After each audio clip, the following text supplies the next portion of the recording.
For the fourth time, the GOP candidates faced off this time in Milwaukee, and we first want to put some of the claims about our economy to the test with the help of PolitiFact. With minimum wage top of mind right now, Ben Carson touched on the topic, making a claim about how the minimum wage affects our job market. Here's what he said.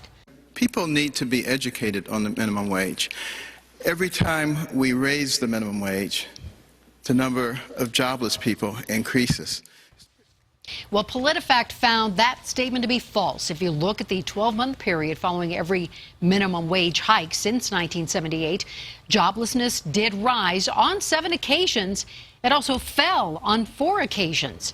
It's also not clear if the minimum wage hikes were the primary culprit for the times when joblessness increased, because those periods also coincided with recessions in the economy.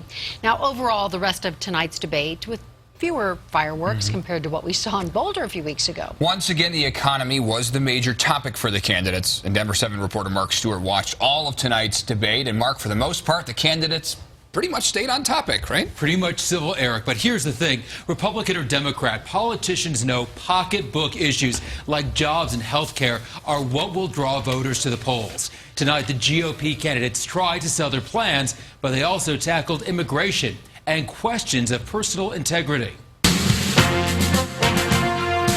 Another packed stage, this time in Wisconsin, with the leading GOP candidates. I got about 4 minutes last debate. I'm going to get my question right now. Unlike our debate in Boulder, the fighting was limited. Yet early on, Donald Trump and John Kasich went back and forth about immigration. We all know you can't pick them up and ship them back across the border. You're lucky in Ohio that you struck oil. That's for one thing. False little things, sir, they really don't work when it comes to the truth. I don't have to hear from this man. Believe me. I don't have to hear from him. Mr. Trump. All of the candidates say the nation needs to turn economic growth up a notch by cutting out the bureaucracy. I have rolled out a bold and simple flat tax, 10% for every American. The only plan of anybody standing on this stage to get us to a balanced budget by the end of a second term. On the regulatory side, I think we need to repeal every rule that Barack Obama has in terms of work in progress.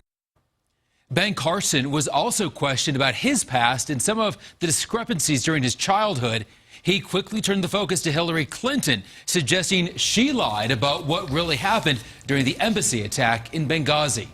I'm Marc Stewart, Denver 7. Tonight, many young Republicans got together to watch the debate. They're still trying to narrow down the candidates' list.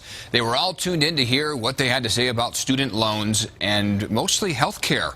Even with fewer candidates to focus on during the main debate, some say it is still difficult to pick just one.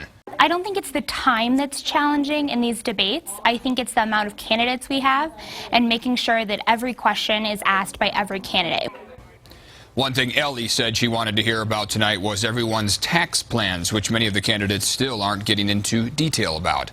It's just about a month until we will hear from the candidates again. The Republicans will meet up in Nevada on December 15th, and the Democratic candidates will debate on December 19th in New Hampshire.